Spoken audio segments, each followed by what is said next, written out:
If your videos are reaching thousands of people every week and you're not making the money you know you should be, it's probably because everything you've been taught about monetizing on YouTube is completely wrong. Every bit of advice available on YouTube about monetizing on YouTube are from YouTubers playing the game on hard mode. From how you come up with content ideas, to which metrics you obsess over, to the entire business model you're building around. From top to bottom, it's all wrong. And I know this because all it took were a few simple changes to take the creators I work with from 0 to 6-figure months in personal profit. So in this video, I'm breaking down the 5 biggest mistakes creators make when monetizing on YouTube and how to fix them so you can reliably turn views into cash. Now, before we get into it, the first thing to understand is the actual game you're playing. Business is about getting a person to take an action. On YouTube specifically, you're trying to get the view, get the click, get the email, get the money, get them to stay, get them to bring others. That's it. You're trying to get a person to click, scroll, and type through that path. So this whole game is about activating the right neurons to get that outcome. And so the first thing you got to do is map out that flow. These are going to be the actions you need someone to take in order to go from view to dollar. And whether someone takes action or not comes down to 2 things: how motivated they are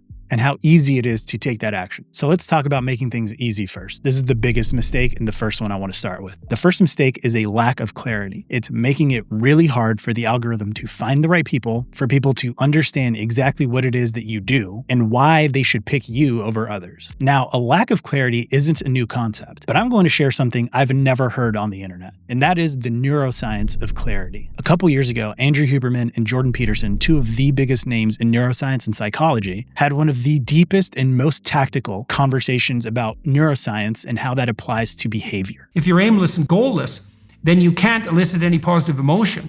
And if your goals are fragmented, then no given behavioral manifestation can elicit any dopaminergic reward because it's not a step forward to anything desirable. Now, you've probably heard that dopamine is this neurochemical that gives you a reward after scrolling through something like social media. The truth is that's just the start. Dopamine is the thing that gets you to take action. It's a craving, and it's fundamentally the thing that drives human behavior. So it is one of the most important neurochemicals to understand. Now, here's the crazy thing. A prerequisite to dopamine is having a clear goal. And that's the core insight that I got from this conversation. It goes something like this. If you're at point A and want to get to B, it's pretty easy to map out how this step gets you closer or further away from B. So when you take a step closer to B, you get a positive dopamine release. This is the signal your brain gives you that you're going in the right direction. Now, if point B is non-existent or it's unclear where that is, there is no step in any given direction that will give you a positive reward. And that's what they argue is the source of anxiety and, in my words, also depression. Now, Alex Hormozi has also talked about this. He defines depression as the perceived lack of options and anxiety as too many options to know what to pick from. In either case, it's a dopamine problem because either B doesn't exist or it's too fragmented to know where to go. Either way, any step that you take does not give you the positive reward that you need to move forward and feel like you're making progress. And so the antidote to that is clarity. It's having a clear goal or task that you know what to do with. Now, this is important for 2 reasons. One is business is a long game. So personally, if you don't have clear goals, it's going to be a really tough time. Second is if you don't have clarity, odds are your audience also lacks clarity about what you do, which makes the whole game even harder. So it is critically important to have a very clear understanding for what exactly it is that you're aiming for. Now, in this video, I want to propose something that is achievable and clear to potentially help you out. Recently, Andrew Wilkinson, a prominent investor in tech, wrote a book called Never Enough: From Barista to Billionaire. It was him documenting his journey from going from barista to billionaire. And it was actually a pretty eye-opening book to hear from firsthand experience of someone that's reached the metaphorical mountaintop. The biggest takeaway that I got from Andrew's story was more towards the end of the book, where he's going on tour and meeting with a bunch of successful entrepreneurs and investors. If the first person was worth $1 million, the next person was worth $10 million, then $100 million, $1 billion, $10 billion, and beyond. Now, what Andrew noted in the book was that each one of them had the exact same issue that they did when they started out. It went something like this. Well, I have a $10 million house, but the neighbors on either side of me have $25 million houses. I'm a schmuck. Well, I have a yacht, but Jeff Bezos has a super yacht. My life sucks. Do you understand how absurd that is to have a yacht and feel like shit? And that is the premise of the book. Regardless of what mountaintop you climb, it's never enough. And I've heard countless successful people talk about this, so this was a helpful reminder. But I actually want to make this tactical and concrete for you to walk away with. So I'm going to go a little deeper here. After reading the book, I went to Andrew's X profile, and he had a thread that basically talked about having Jeff Bezos' lifestyle is a lot more achievable than you might think. All you have to do is have a business that's making 10 million, and your lifestyle and the lifestyle Jeff Bezos has is virtually indistinguishable. 10 million a year. That's about $840,000 a month, which means that you can actually reach about 1/8 of a billionaire's lifestyle at $100K per month. Now, when you operate from that frame, the whole game becomes a little different. In America particularly, we're sold this American dream that you can go out and build whatever it is that you want. And if you're hyper ambitious, building the next billion-dollar company has probably been on your list. And trust me, I know how alluring that number is. I grew up without much, and ever since I can remember, I just wanted to be rich. But when you actually define what rich is and make it something you can hold in your hand, like $100K per month, then you play the whole game different. You move out of scarcity and you make decisions that are counterintuitive to what most people will do because you know exactly what you're aiming for. You know that you're at point A and point B is as clear as day. And if you take this step, you know that it'll get you there. B is no longer a vague destination. And to illustrate this point further, let's look at an example. Let's say your goal is, I want to win a gold medal. Having that goal is so unspecific that it is unhelpful to understand what it is that you need to do today in order to win the gold medal. Do you want to win a gold medal in the Winter Olympics or the Summer Olympics? Summer Olympics. Great. Are you competing in wrestling, soccer, swimming, track and field?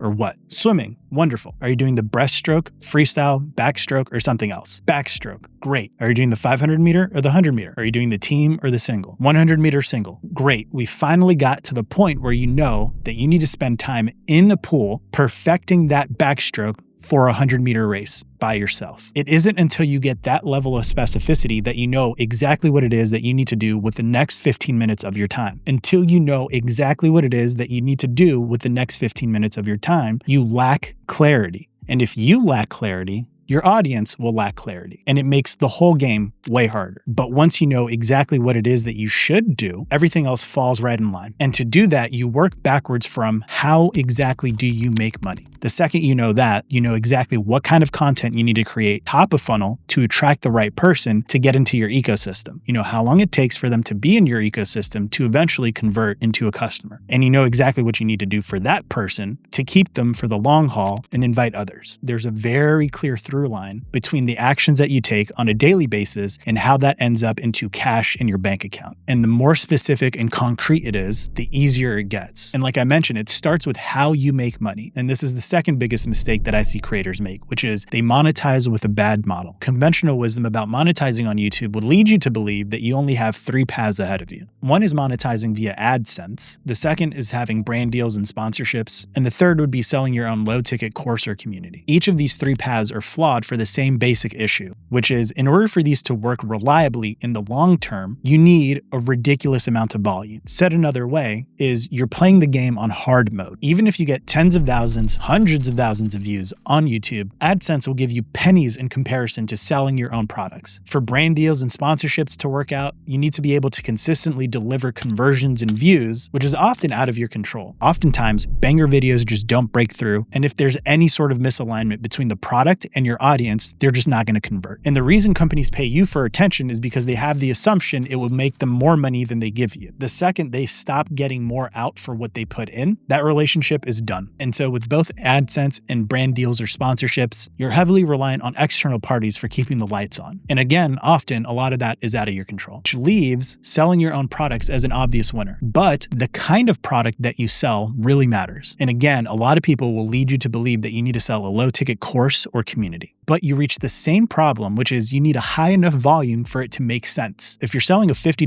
$100 course one time, you need to sell a lot of them every single month. Fundamentally, it comes down to an eyeballs and attention game, which is a very, very hard game to play. And a community is no different. If you're asking people to pay $50 or $100 per month consistently, you have to remind yourself that people are very willing to stop their Netflix or Spotify subscriptions, which provide way more for much less. And with that path, you end up realizing that you're also playing a volume game, which makes sense. Most of the advice on YouTube is purely about volume. From idea generation, it's find outliers that have performed very well in a different niche, package it in such a way that generates views. And in a second, I'll dive into why exactly that's a problem. In tech, this is most obvious between B2C and B2B products. B2C is when you're selling to the average consumer. B2B is when you're selling to businesses. Consumer tech products are like Facebook, Instagram, Netflix, YouTube, etc. B2B tech products are like Salesforce, HubSpot, Stripe, etc. Now, Salesforce, HubSpot, and Stripe might not be as sexy as Instagram, YouTube, Netflix, but they just print money. And the reason is because they have fewer people to convert and they stick around for longer. There's a reason so many people have tried to build the next Facebook and have failed. The amount of volume that it took for Facebook to win is ridiculous. And so you can try to go the TikTok route and just get a massive amount of volume, or you can remind yourself that, hey, 100K per month gets me an eighth of a billionaire's lifestyle, and do the math to identify a model where all you need to do is get 10 people per month to get to 100K. When you're playing the game understanding that you only need 10 people per month, the way you approach the game is completely different. So my recommendation is to constrain your model to around 100K per month in a way that you can fulfill in under an hour per day. And I know this is possible because this is exactly what I help creators with. So if you need help with that, there are resources in the description. But in short, you want to charge as much money as possible to the fewest amount of people as possible and be able to fulfill it with as little time as possible. And you might be thinking, well, that's not really possible. To which my response would be, it is, because I've done it. And so here's a tactic that you can use to do it for yourself. I call it the $1 million sentence. And it's a helpful frame for understanding how to charge what you're worth. Business is about getting people from A to B. And in order to get from A to B, people need to take a series of steps. Each one of these steps can be considered a task that they must complete. Now, within each step, there's a series of decisions that one needs to make, because there's a million different things that you could potentially do, but not all of them have the exact same result. Some paths will be much longer than other paths. Some paths might be a lot harder than other paths. And so at each step of the journey, there are very real consequences to executing the wrong or right task. Let's take generate more revenue as point B. There are a million different paths to B, but you might have identified for the particular person that you're helping out with is that they get leads through YouTube, but they're trying to convert directly from video to pay button. So let's say about 100 people view their video to convert, each of them handing them about $1,000. So they're making $2,000 per 100 views. Now, if you identify that adding a lead magnet to that flow will increase conversions from 2 to 4 people, you've just now doubled their business.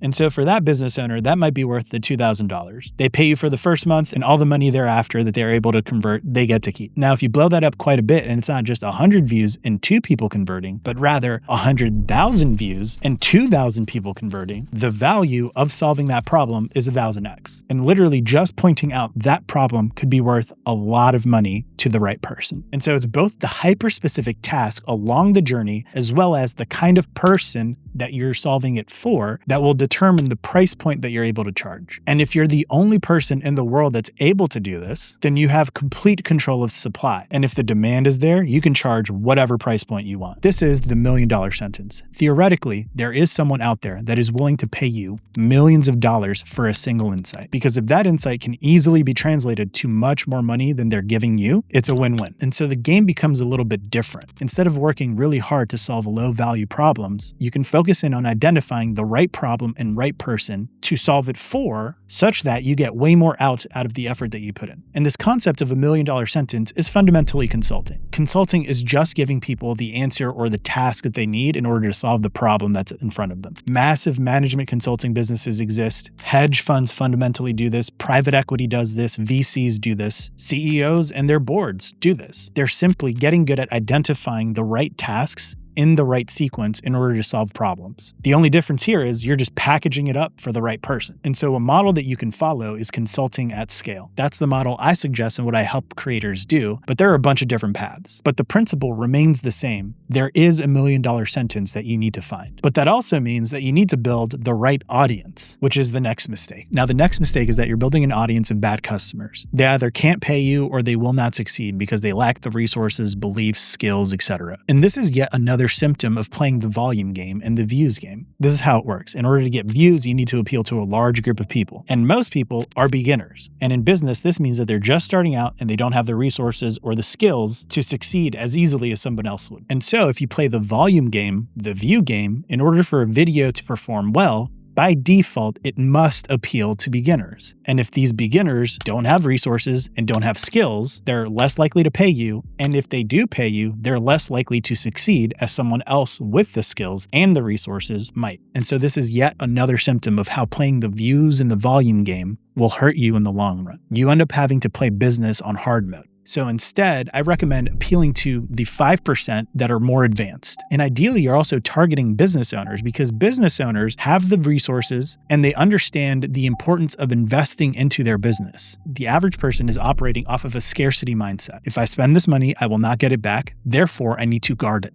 A business owner understands that if I invest this money, I will make way more back. And so it's easier for them to connect the dots. Trying to convince people or move them out of a scarcity mindset is really difficult. So I recommend not doing it and just targeting the people that already get it. So in the business game, when choosing your path, I recommend B2B over B2C. So now that we've chosen business owners, we need to understand that the content that you create needs to appeal to business owners. And the punchline here is CEOs do not click buttons. What I mean by this is there's this school of thought of giving away the secrets and selling the implementation. And although I do agree that's the right approach, what I've seen is that there's a lot of tutorial-based click-by-click content that doesn't appeal to the right person that's making the buying decision. A CEO is not going to spend 6 hours out of their busy work week, step-by-step, click-by-click, Zapier or Facebook ads tutorial, because they'll just delegate and hire that out. Instead, they think strategically. And so when you create do-it-yourself content like that step-by-step, click-by-click tutorial, what you're doing is you're attracting people that would take it upon themselves to do that work. And typically, if they're taking it upon themselves to do that work, it's because they don't have the resources to hire it out. What you're doing is you're building an audience of do-it-yourselfers rather than an audience of delegators. And again, delegators have the resources and they understand the importance of investing. And so they're the most willing to pay money to solve problems. If you have an audience of DIYers, they're not going to pay you because they're going to think that they can do it themselves. Or the product that you sell to them has to be affordable enough for them to want it, which means you end up playing the low ticket game, which requires views and volume. And then we run into the same problems that we just talked about. And so to fix it, you need to speak at their level. And you can think of this in terms of the task level. At the highest of levels, a task might be make $1 billion. At the lowest of levels, the task might be type these words. Now, the task of make $1 billion is not helpful. And the task of type these words attracts people that would type these words. So you might want to bump up the level at which you talk about things to ensure that you're attracting the right kind of person. And so the things that you actually end up talking about bring us to our next mistake, which is publishing the wrong kind of content. And so in general, content is divided into two different types: entertainment and education. The entertainment game we've already talked about. It's the views, the volume, the Mr. Beastification of things. We're not pursuing that. But within education, there's also that same division line. There is education content that is purely for spiritual entertainment in terms of it just makes me feel as if I'm moving closer towards my goal. I'm not actually making progress. I just feel better when I watch this. That just fits under the entertainment bucket, and it's what most people do. The other bucket of education is where it actually changes your behavior. It shifts your beliefs, and it gives you specific actions that you can take in order to get towards a goal. That is the kind of content that you want to create in order to build trust. Because if someone adopts those beliefs and takes those actions, it gets them closer towards their goal. And if they get closer towards their goal, they'll associate progress towards that goal with you, which means trust. But you have to be intentional about what content you actually share. In general, the way that you can think about behavior-changing content is what, why, how. For the videos that you publish on YouTube publicly, you want to make sure that 80% of the video is what it is, why it's important, and why it works. Then 20% of the video talking about how do you actually take this knowledge and apply it to your life. What this does is it allows you to get buy-in into the concepts that you're talking about, which builds trust. Fundamentally, what you're trying to do to change behavior is to get strangers to believe that what you're saying is true. That should be your public-facing content. What you put behind a paywall should be the reverse, because the second that someone gives you money, they have told you, hey, I already trust you. And so instead of spending 80% of the time talking about what it is, why it's important, and why it works, you should be spending 80% of the time walking through exactly step by step what someone should do. The remaining 20% is weaving in the what and the why. The reason I mention this is because a lot of people in education struggle with understanding what it is that you need to share publicly versus privately. At the end of the day, you're still giving away all the secrets. You're helping people think for themselves and be able to solve their own problems. And what you're selling is the implementation of that knowledge to get them there faster. That's what people are paying you for. It's to shorten the path,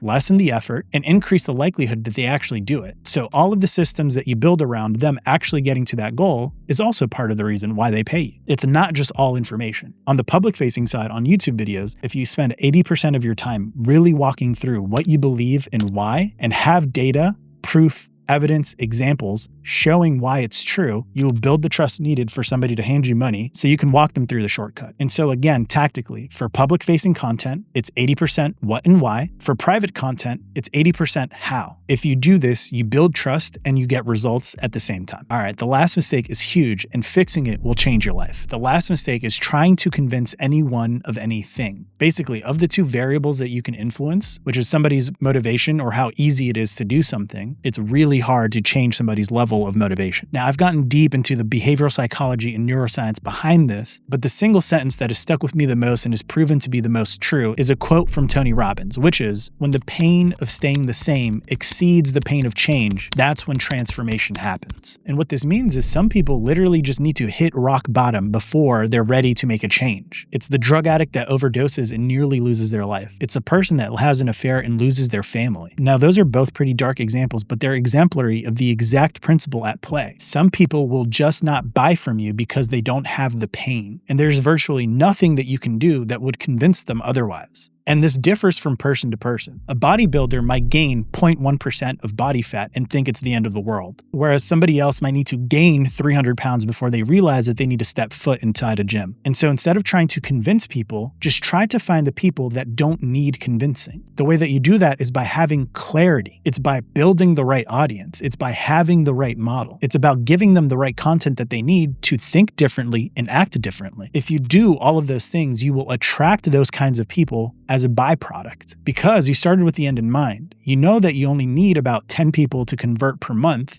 and you want to make sure that those people are super high quality. So you make a deliberate intention around the content that you create top of funnel to attract those kinds of people. And the best part is doing this means you never need to do sales calls, because each of those 10 people don't need convincing. They have the pain point and they're buying into your philosophy. The pain is the pitch. Let the circumstances of their situation push them to you rather than you trying to convince them. Your job is simply to remind them that you're the best person to solve this problem for them. If they fit that, it's only a matter of time before they come to that realization themselves. So when you change your approach from trying to convince to just showing what is, you are received much differently. People can sense when you're just trying to make a quick buck. And when you turn people away because they're bad fits, it does this interesting counterintuitive thing in attracting more people. And so that helps with conversion throughout the whole path. The second piece is just approaching things from an angle of just wanting to serve and help. When you legitimately just want to solve the problem for the person rather than make money from them, they feel that and they take a step closer towards you. When you put their needs above your desire to profit, they can feel that. They don't feel pressured to buy from you. And when they're in that state, they're actually more willing to. The other thing about this mentality is if you truly believe that what you have can legitimately change someone's life, you feel almost this moral obligation to wanting to help them. That you know that by purchasing from you, you will change their life for the better. And you approach all conversations, content, everything from a different lens. And so these reframes shift you from trying to convince anyone of anything to simply just showing and serve. And you'll be surprised just how much easier business becomes. All right, that's it for this one. Until the next one.